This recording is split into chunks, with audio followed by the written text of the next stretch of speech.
If I go up to the heavens, you are there. If I make my bed in the depths, you are there.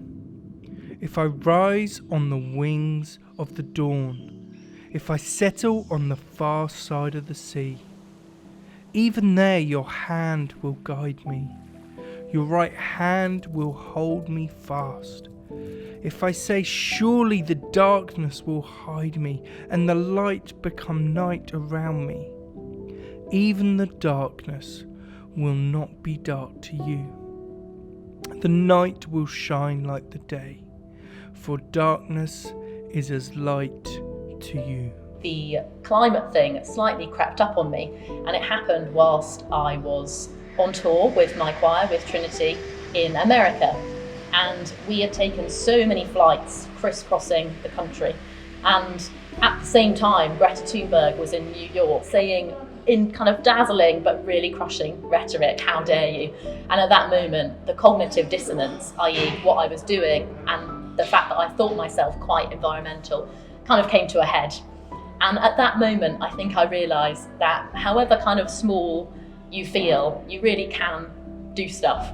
So the very first thing I did when arriving at the cathedral again was to get in touch with the eco team, and together we discussed faith, creation care, all sorts of things that the cathedral might be doing and had already done. And we found Eco Church, which is a fantastic free resource from A Rocha, UK. In Lent, we put on a Lent course called Treading Lightly on God's Earth, and 4 members of clergy and myself here at the cathedral talked about climate change and ecological breakdown, and that social justice and climate justice really go hand in hand. They're 2 sides of the same coin. The second one is the management of buildings. So this is a really hard one. You can imagine somewhere like the cathedral, there's been historic talk of solar panels, but there's lots you can do before you kind of do those big things, like LEDs, looking at insulation of buildings that aren't the kind of the heritage listed ones. The third thing is land management. There's so much to do here, and I'm really excited about the future of this in St Albans particularly, because the council is working with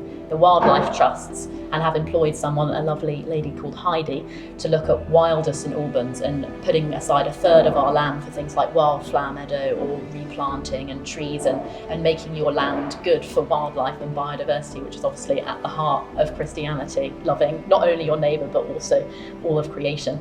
The fourth one is community engagement and global engagement. So this one is where creativity really starts to open up, and it kind of goes also with the fifth, which is lifestyle. We did notices in the parish notices every week pretty much, and particularly around Christmas or around Lent or for Plastic Free July. We kind of threw out a few more pointers and tried to get feedback from the congregation, because actually you'll have a huge amount of knowledge from what people already do. So it's just sharing it around as much as possible. Let the heavens be glad and the earth rejoice. Let the sea resound and all that fills it. Let the fields exult and all that is in them. Then all the trees of the forest will sing for joy before the Lord, for he is coming.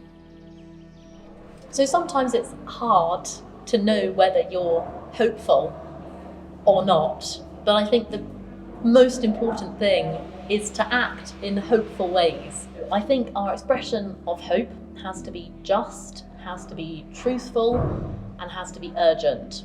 And just by looking at other cathedrals like Gloucester or like Salisbury, who have got Gold Eco Church status, who have found it to be massively compelling and energising for their whole community, and faith and churches acting on this huge issue can really bring hope to much more than just the people within their walls. We can kind of radiate hope without and be really bold and effective leaders.